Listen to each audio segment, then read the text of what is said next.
कुछ ऐसी बातें अपने पास अलग से लिख कर रखें जिन्हें रोज सवेरे सोने से पहले एक बार पढ़ लिया करें। ऐसी आपके पास 10-15 बातें हों जो उमंग दिलाएंगी, जो अलबेलेपन को हटाएंगी, जो सुस्ती को समाप्त करेंगी, जो हमारे मन को सुंदर विचारों से भरपूर करेंगी। सभी को ये काम करना है। पसंद है भाइयों को?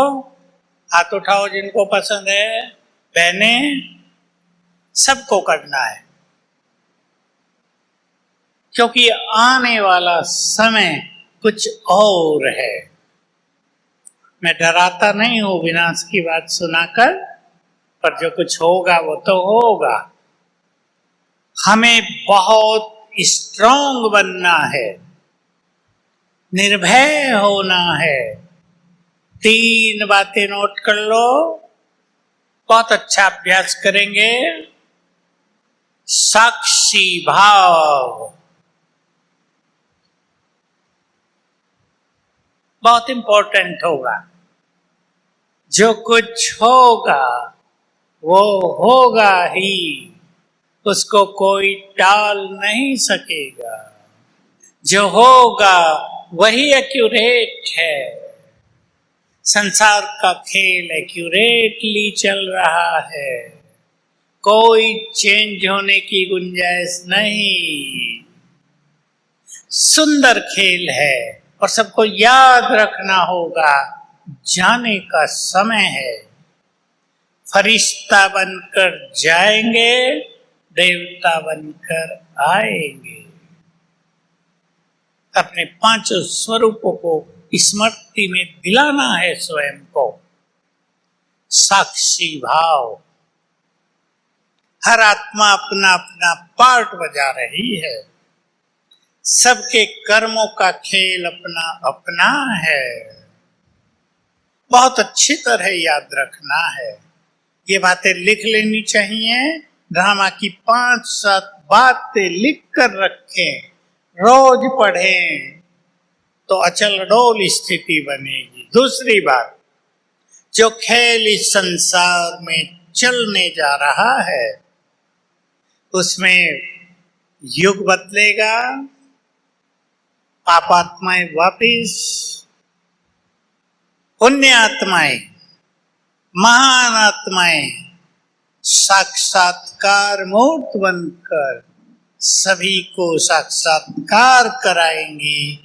उससे बाबा की सेवाएं करोड़ों में पहुंचेगी। जितने लाख अब हैं वो करोड़ों में पहुंच जाएगी। ये खेल जल्दी हो जाएगा, अगले 10 सालों में ही। इसलिए केवल समर्पित लोग नहीं, गृहस्थ में रहने वाली माताएं, भाई जो सुंदर पार्ट आने वाले समय में बजाना चाहें वो तय करें खुद। मैं एक बात अपने को याद दिलाता था बहुत पहले से, फिर क्लास में भी याद दिलाता था। हम अपने काम आए, हम अपनों के काम आए, अब हमें संसार के काम आना है। संसार से विदाई तो सभी लेंगे, हमें संसार को बहुत कुछ देकर जाना है। तो हमारा जीवन सहज न बीत रहा हो, ऐसे ही बातों में, उलझनों में, परेशानियों में, चिंताओं में। कुछ करेंगे हम। दूसरी बात, सकाश देना। सब अपने को तैयार करें। हमारे पास योग की शक्ति होगी, हमारे पास शांति का बल होगा, हमारे पास प्योरिटी की ब्यूटी होगी। बहुत बड़ी चीज है प्योरिटी की शक्ति, प्योरिटी की पर्सनैलिटी। हमारे पास शक्तियां जमा होंगी, भाग्य श्रेष्ठ होगा तो हम संसार को बहुत कुछ दे सकेंगे। देना है। बहनों को भी कह रहा हूं, आपके सेंटर्स में मानसिक रोग बहुत आने लगे होंगे, मानसिक रोगी, दुखी आत्माएं बहुत आएंगी, शुरू हो गया है। परेशान, चिंतित, मानसिक रोगी और बहुत सारे भिन्न भिन्न तरह से परेशान लोग अब आएंगे।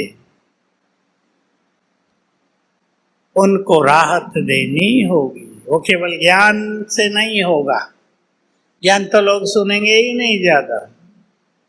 स्थिति के वाइब्रेशन से काम होगा।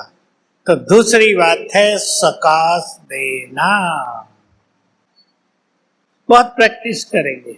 जहां का भी समाचार सुनो, उदाहरण देता हूं, बांग्लादेश, तुरंत 10 मिनट वाइब्रेशंस भेजो।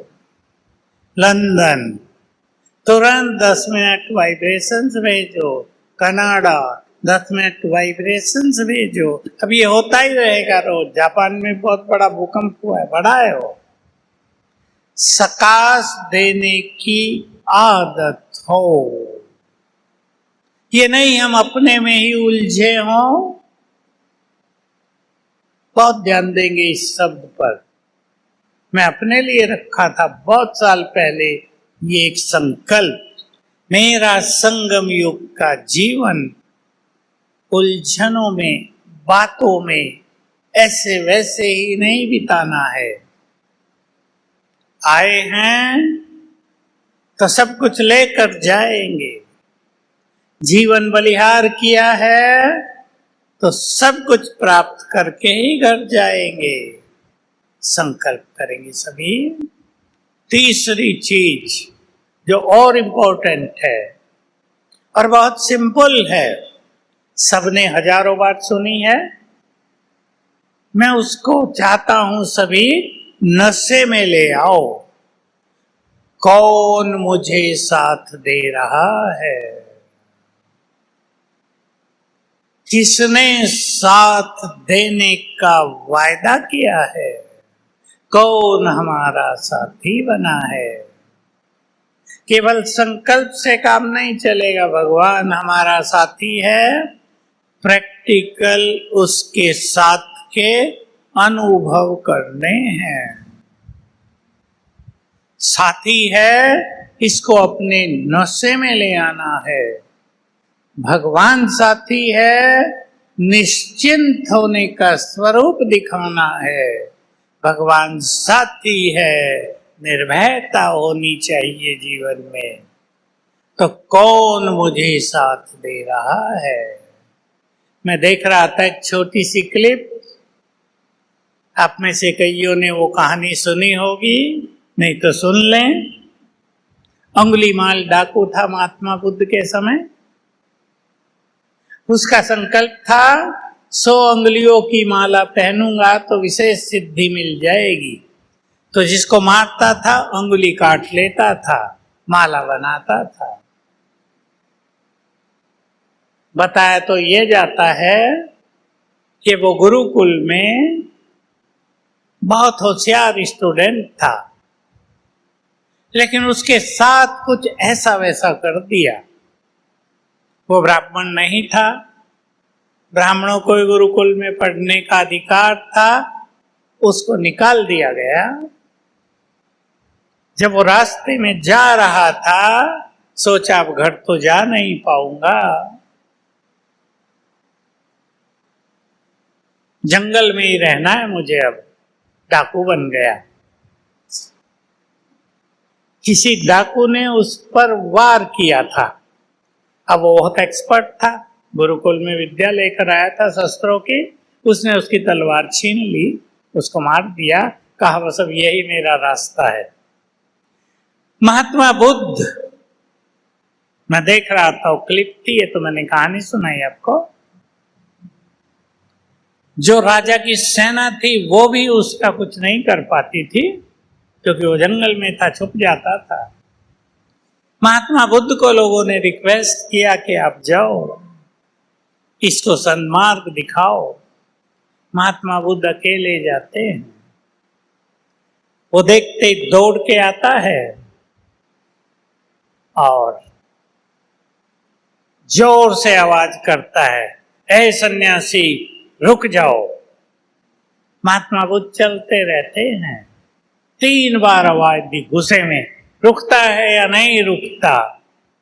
महात्मा बुद्ध ने उत्तर दिया, मैं तो कब का रुक गया हूं, तुम नहीं रुकते, तुम चल रहे हो। रुक गया वो, गुस्सा आया। चलते जा रहे हो और कहते हो मैं रुक गया हूं, और मुझे कहते हो तुम चलते जा रहे हो। कहा तुम पाप के मार्ग पर चल रहे हो, मैं पाप के मार्ग से कब से रुक गया था। अब अंगुलीमाल की जरा खड़का बुद्धि, क्योंकि गुरुकुल में पढ़ा तो विद्वता तो थी उसमें, तो क्या करोगे। वार्ता हुई दोनों की बहुत अच्छी, और महात्मा बुद्ध ने अंगुलीमाल को समर्पण करा दिया, शिष्य बन गया वो।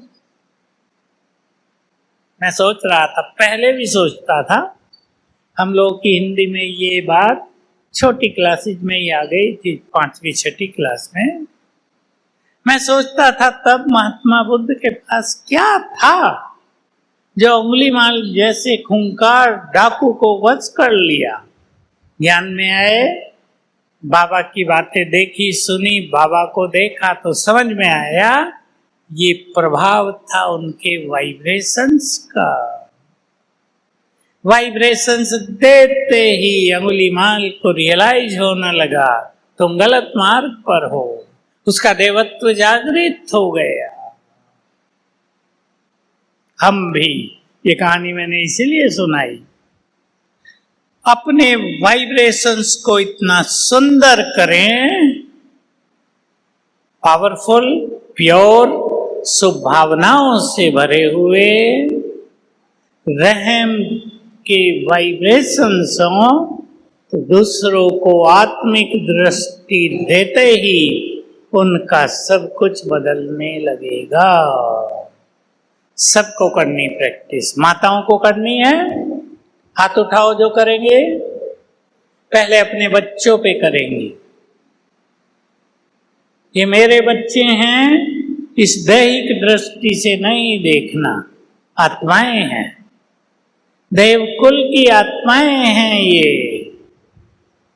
वाइब्रेशंस देना, जब उन्हें देखो तो आपके देखने से उन्हें वाइब्रेशंस जाएं। कैसे जाएंगे?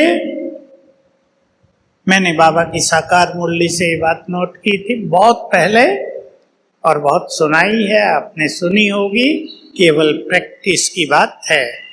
दूसरों को आत्मा देखना माना करंट देना।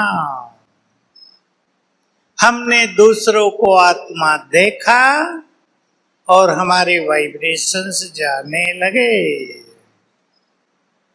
और अच्छा अभ्यास करेंगे, अगर किसी आत्मा को पवित्र वाइब्रेशंस देने हैं तो संकल्प करना, मैं परम पवित्र आत्मा हूं। मैं बहुत अच्छा संकल्प दिया करता हूं बहनों को, मैं पवित्रता की क्या हूं? देवी हूं। फिर आत्मा देखना तो दूसरों की गलत वृत्ति भी बदल जाएंगी। शक्ति देनी है, निर्भय करना है, मानसिक रोगों को ठीक करना है। मैं मास्टर सर्वशक्तिवान हूं। इस गुड फीलिंग में आकर दृष्टि आत्मा देखना, उनको शक्तियां जाएंगी। ये प्रयोग सभी को करने हैं।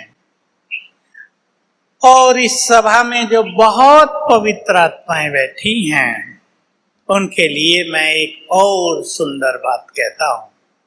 ये आप स्वयं को देखें, हम कितने निर्विकारी बने हैं। निर्विकारी शब्द बहुत सुंदर है।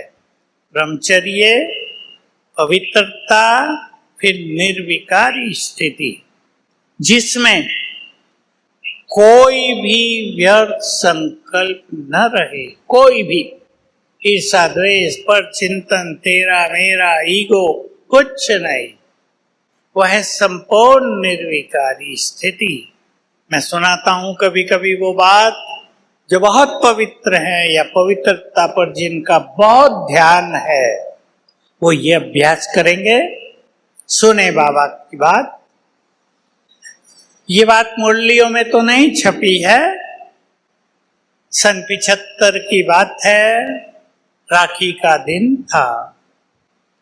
गुलजार दादी बाबा के पास भोग लगाने गई। उन दिनों और कुछ नहीं होता था, भोग लगता था, कहीं कहीं राखी बनती थी, सेंटरों में ही बनती थी, वीआईपी आदि को नहीं होता था। तो बाबा ने एक संदेश दिया, वो ये था, वो तब से ही मुझे याद है, क्योंकि तब छपता कुछ नहीं था, इसलिए कहीं वो छपा हुआ नहीं है। आगे चलकर तुम्हारे सामने बीमार लोगों की भीड़ आएगी, तुम एक साथ सबको दृष्टि देंगे और पूरा ग्रुप निरोग होकर घर जाएंगे। लेकिन ये काम वो कर सकेंगे जो संपूर्ण निर्विकारी होंगे। अब देख लो, जिसको काम करना है ये, उन्हें अपनी निर्विकारी स्थिति को बढ़ाना होगा।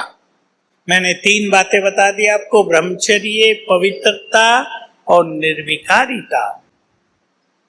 निर्विकारी स्थिति बहुत निर्मल, बाबा के शब्दों में एक 5 साल के बच्चे जैसी प्योरिटी, जिसमें न ईर्षा द्वेष है, न परचिंतन है, न अहम है, संपूर्ण पवित्र, जिसको बाबा ने नाम दिया अपवित्रता की अविद्या है। बच्चों को ये सब नहीं पता होता। ऐसी स्थिति के लिए बहुत अच्छा योग अभ्यास करना पड़ेगा। तो अपने को संकल्प दें। 1 मिनट फिर साइलेंस में बैठेंगे।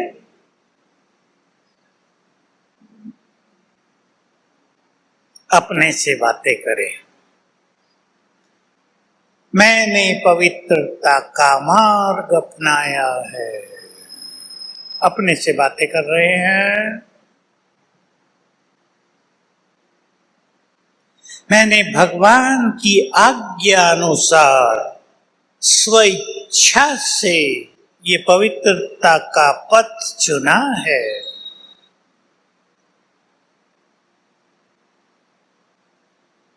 मैंने भगवान को वचन दे दिया है, पवित्र बनकर संसार को पवित्र बनाने में आपका सहयोग करेंगे। इस पवित्रता के कारण मैंने बहुत बड़े बड़े त्याग किए, गालियां खाई, मारे सही। अब जिस मार्ग पर हम चल पड़े, उसको मंजिल तक पहुंचकर ही दम लेंगे। जिस मार्ग पे कदम रख दिया है, पीछे मुड़कर नहीं देखेंगे, चाहे कितना भी कष्ट सहना पड़े।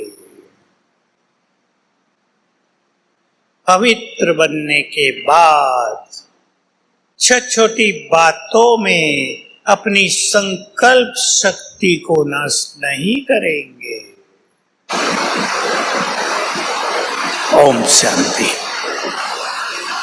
ये चिंतन बहुत जरूरी होता है, क्योंकि प्योरिटी का पथ सरल भी है लेकिन मेहनत का भी है। कलयुग का प्रभाव है चारों ओर, माया का प्रकोप है चारों ओर, माया के आकर्षण प्रलोभन बहुत ज्यादा है कलयुग में। लेकिन अपने को स्ट्रॉन्ग करना अपने खुद के हाथ में है। आज की मुरली पर आ जाए। तुम स्वराज्य अधिकारी हो। और सार की एक ही बात बता देता हूं आज की मुरली से। अगर तुम्हें स्वराज अधिकारीपन का नशा हो जाए तो कर्मेंद्रियां स्वतः ही तुम्हारे ऑर्डर को मानेंगी। ध्यान दें इस बाबा की बात पर। बाबा के पहले के शब्द होते थे, कोई भी व्यक्ति यदि सत्ता में नहीं है, पावर में नहीं है, तो उसका ऑर्डर नहीं माना जाता। प्राइम मिनिस्टर सीट हार जाए, कोई उसका ऑर्डर नहीं मानेगा। हम भी स्वमान की सीट पर बैठे तो कर्मेंद्रियां ऑर्डर मानेगी। चले अब कुछ अभ्यास करेंगे और पवित्रता के लिए भी रोज कम से कम एक बार ये अभ्यास कर लेना। 2 बार करेंगे तो बहुत अच्छा। अपने जीवन को साधनाओं से भरना है। अभ्यास से पहले एक चीज और कह देता हूं, इस जीवन को तपाने के लिए तपाना है स्वयं को। सुन रही सभी माताएं बहनें, तपाना है। बिना तपे सोना निखरता नहीं है ना प्रैक्टिकल। सोना भी तप कर ही निखरता है, जो कि सोना है। हम सब तो लोहे तक पहुंच गए थे, सोना बन रहे हैं। तप कर निखरना है। इसलिए जीवन को सुंदर बनाने के लिए सभी भाई बहनें कोई भी 5 सिद्धांत जीवन के बना लें। 5 नियमों में खुद को बांध लें। बांधना होगा, मैं ये शब्द बोल रहा हूं। मैंने बांधा था अपने को। मैंने 10 बनाए थे। छोटे थे, सोते ज्यादा थे। छोटों को नींद ज्यादा आती है, नींद को कंट्रोल करने के लिए बनाया। भोजन भी ज्यादा ही खाते थे, थोड़ा गांव से आए थे, सब जानते हैं गांव वालों की डाइट ज्यादा होती है, उसके लिए नियम बनाया। सवेरे उठने के लिए बनाया। मुरली हमें बहुत मिस करनी पड़ती थी, उसके लिए नियम बनाया। मैं तो और छोटे बनाए थे, 5 बार बाबा के रूम में जाएंगे। वो तो पास था हमारे। आप संकल्प कर सकते हैं 5 बार याद में बैठेंगे 10-10 मिनट।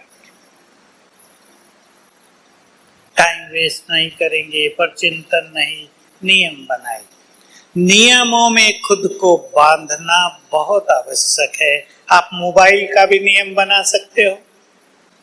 बहुतों को मोबाइल के प्रति बड़ा आनंद है। मोबाइल फेल होने जा रहा है थोड़े दिनों में, इलेक्ट्रॉनिक्स फेल होगा। सोच लो कहीं तब हम दुखी ना हो जाएं। सभी सोच लो, सब फेल होगा। जो विज्ञान का खेल चल रहा है ये कुछ भी नहीं रहेगा। इसलिए अपने जीवन को नियमों में बांधेंगे। चले अब हम एक अभ्यास करते हैं और आप उसको किया करेंगे। फिर से शांत एकाग्र। मैं आत्मा। देखिए अपना स्वरूप मस्तक के बीच में। मैं चमकती मणि।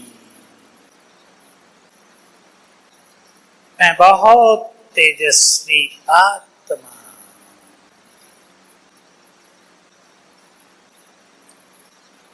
मस्तक सिंहासन पर विराजमान।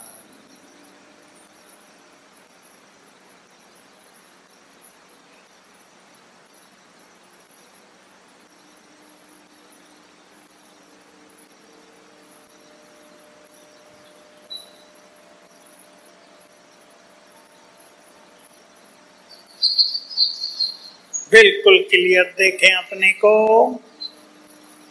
कुछ क्षणों के लिए फील करें देह है ही नहीं, मैं केवल निराकार आत्मा।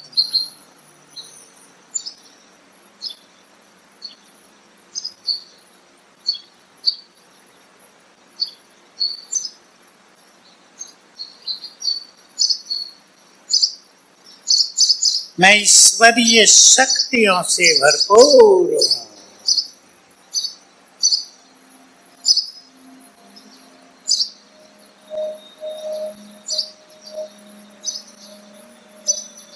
स्वराज्य अधिकारी हूं।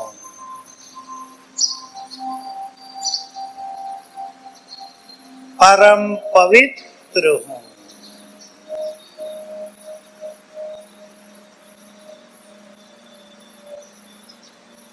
मुझसे पवित्रता की गोल्डन किरणें मेरे ब्रेन में भर गई।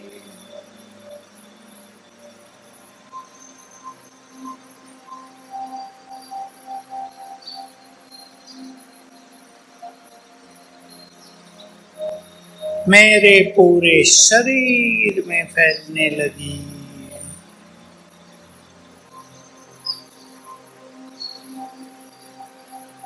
अंग अंग शीतल हो रहे हैं।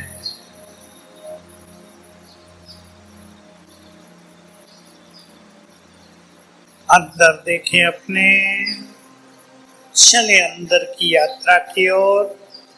पूरा शरीर सुनहरी किरणों से भर गया है।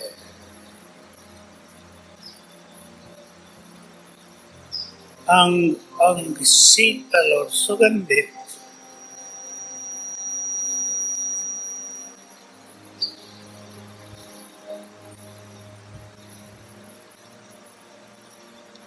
मैं देह की मालिक हूं, प्रकृति की मालिक हूं।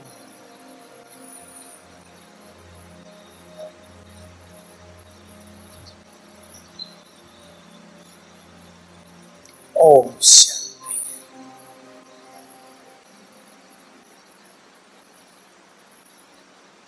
यह अभ्यास हमें कर्मेंद्रिय जीत बनने में बहुत मदद करेगा।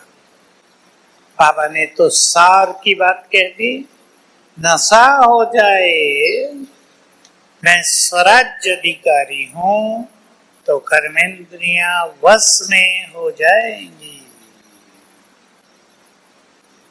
ये नहीं कान चाहेंगे बहुत कुछ सुन लें, मन कहेगा मोबाइल ही मोबाइल देखूं,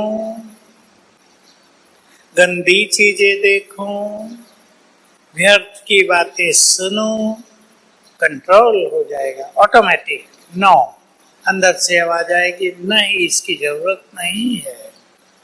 यूट्यूब पर आधे समाचार गलत होते हैं जिन्हें फेक न्यूज कहते हैं, उन पे आप विश्वास करके दुखी होने लगे, परेशान होने लगे, गलत। क्योंकि हर चीज का इफेक्ट दिमाग पर आता है, इसलिए संकल्प कर दिया करो ये गलत है, सब झूठा प्रचार। दिमाग पे कुछ भी आने नहीं देना है। दो चीजें पक्का करेंगे, पास्ट को भूल जाएं,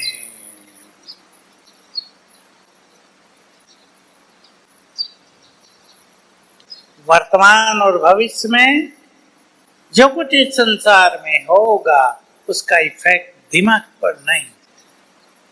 खेल चल रहा है, ड्रामा ऐसे याद करेंगे, देखो ध्यान से सुन ले, मुझे देख भी ले। ड्रामा की रील चल रही है। पहले फिल्म देखी होंगी लोगों ने, मैं तो नहीं देखी कोई। रील होती थी बड़ी सी, चलती रहती थी, पर्दे पे आता था। हमारे यहाँ तो मत पांडवन में दिखाते थे कोई धार्मिक, 15 मिनट की, आधे घंटे की, शंकराचार्य की हमने देखी पहली बार, तब पता चला फिल्म क्या होती होगी। तो ये ड्रामा की रील चल रही है, ये गतिमान है, इसमें गति है, ये रुकती नहीं है। तो एक सीन आया है, वो जा रहा है, उसके बाद दूसरा आ रहा है, जा रहा है, तीसरा आ रहा है, जा रहा है। अपने मन को तैयार करो, आज कुछ बुरा दिन है, वो बीत रहा है, सुनहरा दिन आ रहा है। मैं सभी को एक सुंदर विचार देना चाहता हूं, पास्ट को भी भूलने के लिए और वर्तमान का सुख लेने के लिए। चित्त में समा लेंगे, जो लिख रहे हैं वो लिख लो।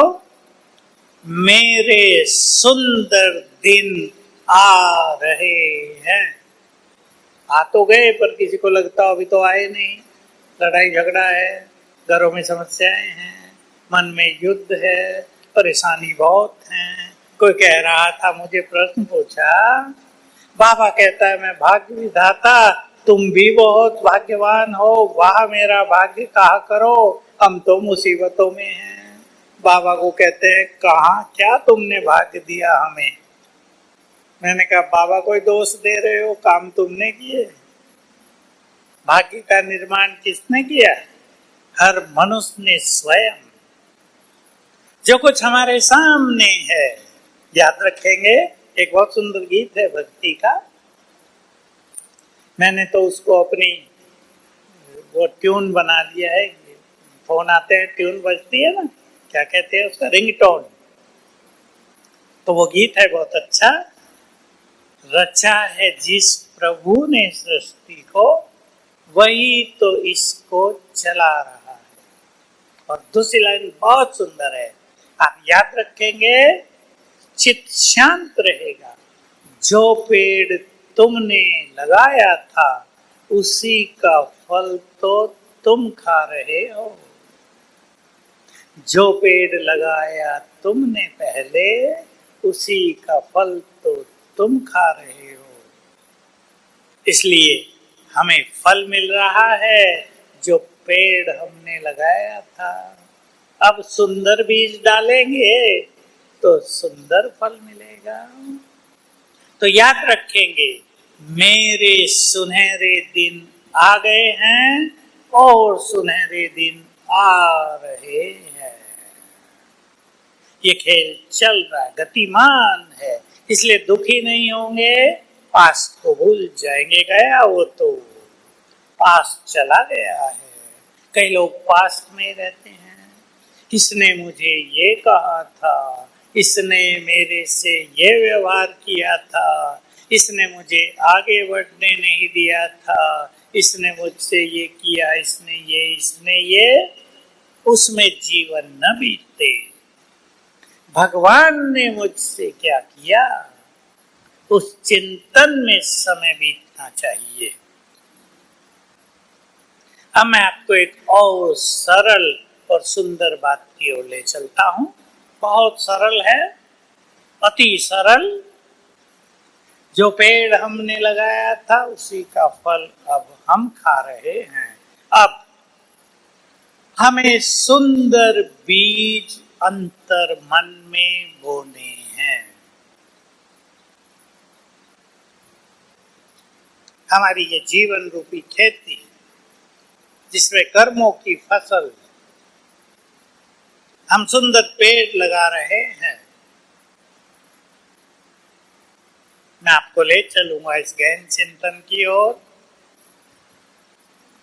तो हम रोज सवेरे और शाम को, सवेरे मिस हो जाए, शाम को एक बार जरूर करना है, अपने अंतर मन में सुंदर संकल्पों के बीज डालने हैं। और याद रखेंगे, ये बीज 5000 साल चलते हैं। कोई कोई पेड़ भी होता है ना, 300-300 साल आयु होती है। हमारे इस बीज से जो वृक्ष निकलेंगे, उनकी आयु 5000 वर्ष होगी। चलो अब हम बीज डालते हैं, अब से ही शुरुआत करते हैं। इस पे चर्चा न करके प्रैक्टिकल बीज डालेंगे और उसे सीख लेंगे, सभी करेंगे। हमारे लिए कुछ नई बात नहीं है, लेकिन हमने उसको एक अलग शब्द दिया है, अंतर मन में पावरफुल सुंदर बीज डालने हैं। चलें सभी फिर से शांत में अपने अंदर झांकेंगे। मैं बहुत भाग्यवान, इस जन्म में भगवान का साथ मिला है।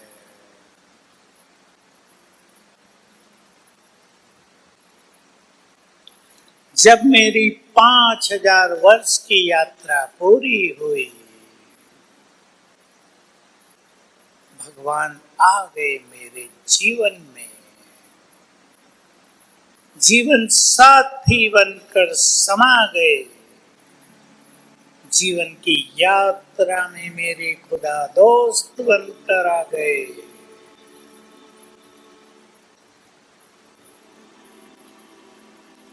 मैं सभी को सुख दूंगी, सुंदर बीज,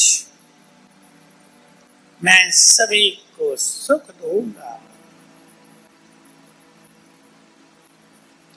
हम सभी को आगे बढ़ाएंगे। हमें सभी के दुख हरने हैं।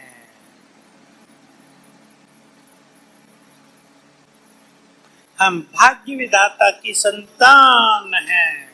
हमें सबके सोए हुए भाग्य को जगाना है।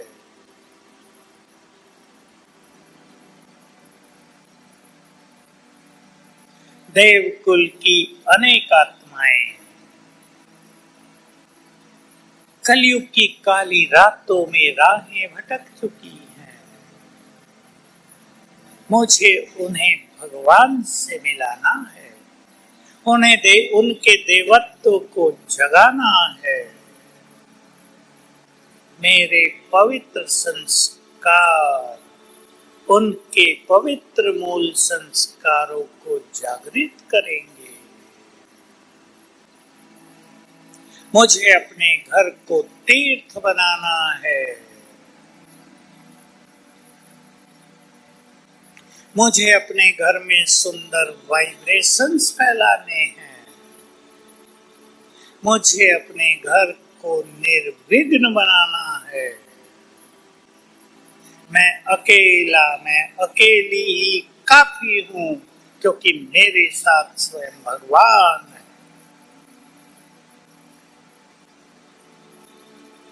मुझे सबके दुख दर्द रोग शोक मिटाने हैं।